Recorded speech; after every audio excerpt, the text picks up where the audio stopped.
Okay, so we would move from graphs to trees, guys. And you can see some sort of tree over here. So we have some node, and then you can see a lot of leaves from there as well. So there are some properties that are true for the case of tree. Okay, so this is a graph with undirected edges. So you could see a graph like it is having nodes, it is having edges as well. But the important thing is that the edges are undirected edges. You can't see any sort of arrow that is heading towards any sort of node over here. And the important thing is that you don't see any sort of cycle over here as well. So cycle means that I start from one node and then I have to finish on the same node as well. But here you can see there are some sort of paths, but you don't have any sort of cycle. So this is the second property of the tree that should be true. Now you want to recognize a tree, so you have to look at these three properties, if they are true or not. And the third one is that there should be a root node as well for the tree. So this would be the root node. I can just highlight it.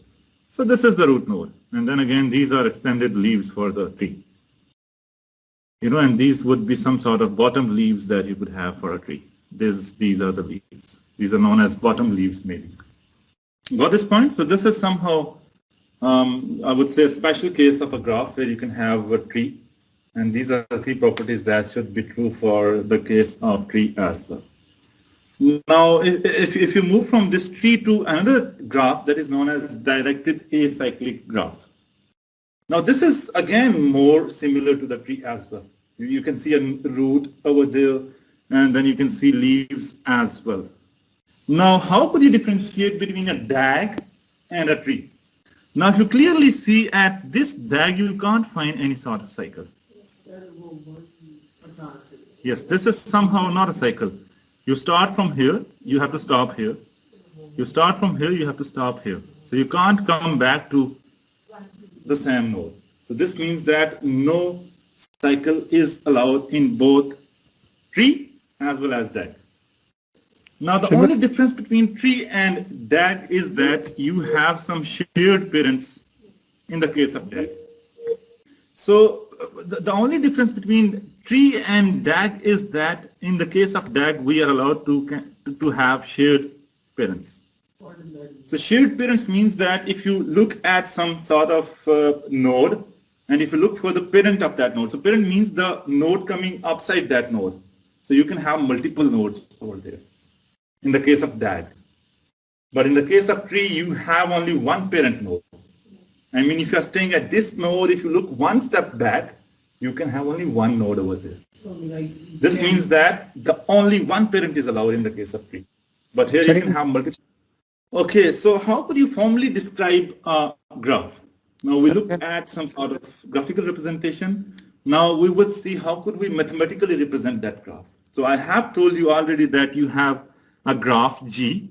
It would be represented by a tuple. So this tuple is more like a pair, having only two elements. So one would be the set of vertices, which is V, and the other one would be set of edges. So the edges that you have within that graph. So for example, I have a graph like this. This is more like a star, I could say. And I have 5 nodes over here, 1, 2, 3, 4, 5. And this is the formal description of this graph. This is my set of vertices, which I call as V. And this is my set of edges.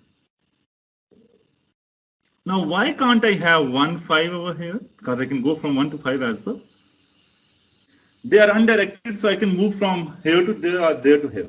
So it's totally up to me. So I would count it once, okay, because this is undirected graph. If I would have directed graph, then I have to go from tail to head of that arrow. Let's go with one more activity, guys. You have to write formal description of the graph. So this is the graph given to you, guys. So this is the solution for this activity. Now I would move from this, graphs and trees sort of thing to string. So before we start constructing string, we should have some set of symbols. I have A, B, C, 1, 2, 3. So these are symbols for me, nothing more than that. And I would be having a set of those symbols which are called as alphabet. And remember, this set would always be a finite set. Now, you can have a set like this as well. Now, A, B, C, D, these are symbols for me. These are characters for me. And using these characters, I can build different strings. So string would be precisely known as finite sequence of symbols from alphabet set. So you have to take that alphabet set, and then you have to take string, every string from that alphabet set. So I can generate a string like this as well. And you see this contains B, A, C, A, D, D, C, B. I have A, B, C, D.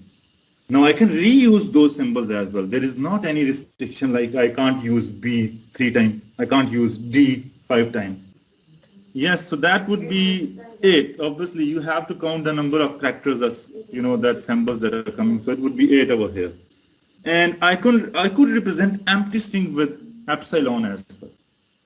You know, I can have a string in which I don't have any of the A's or B's or C's or D's.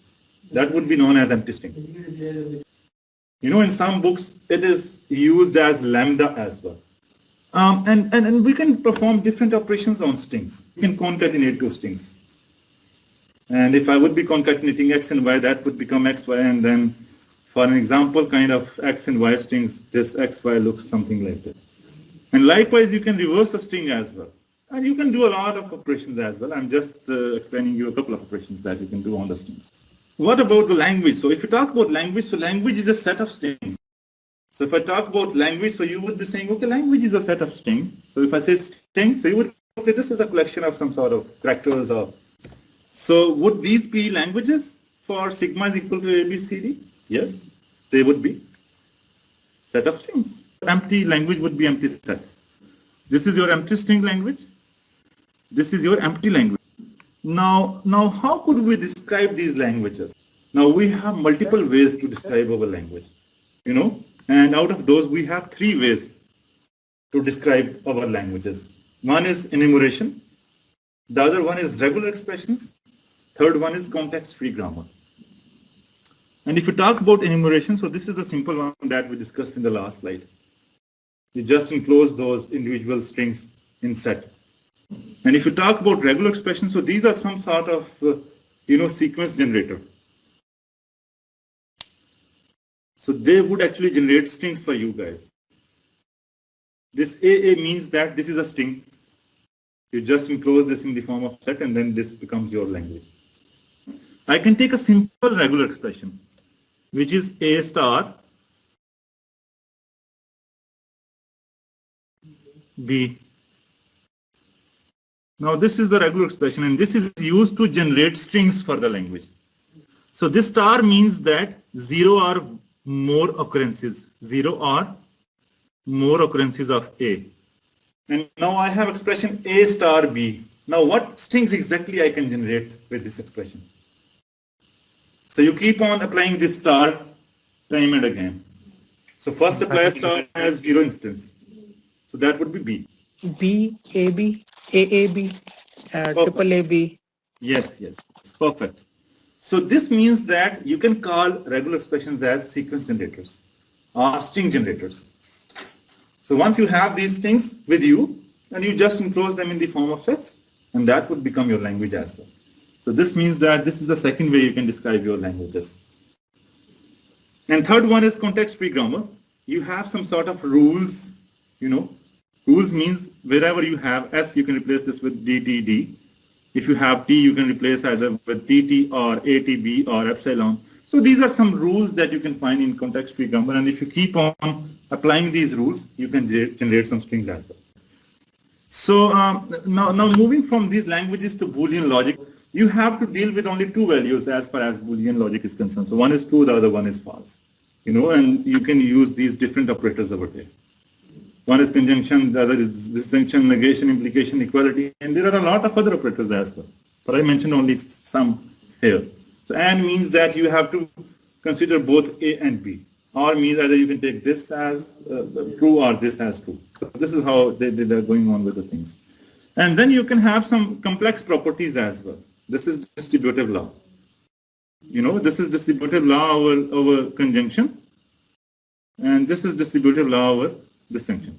And the other one can be De Morgan law, and this is quite important and then quite widely used law as well.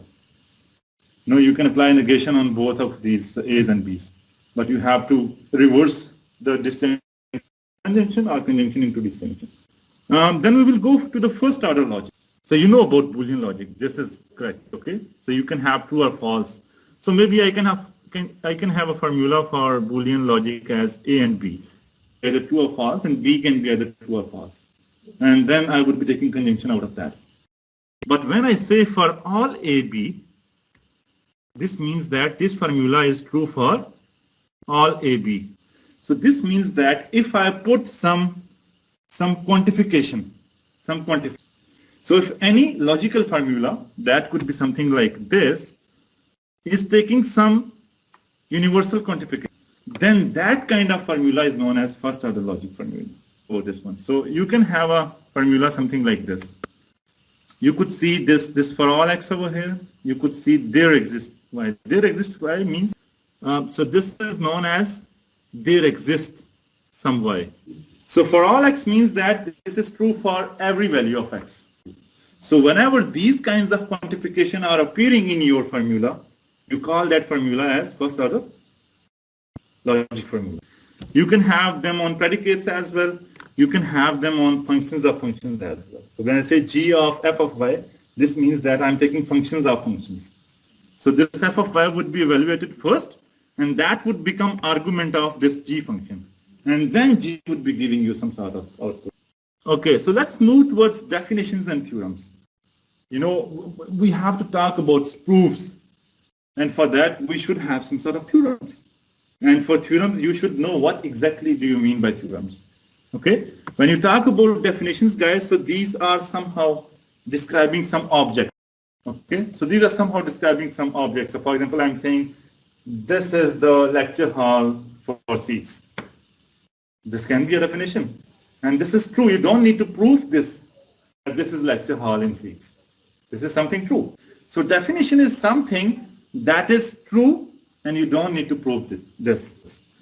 And now what about theorem? Theorem is also known to be true, but you have to prove this.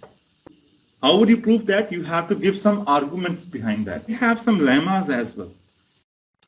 So lemmas are some form of theorem that are proof in isolation. And then you can use these lemmas into some main theorem.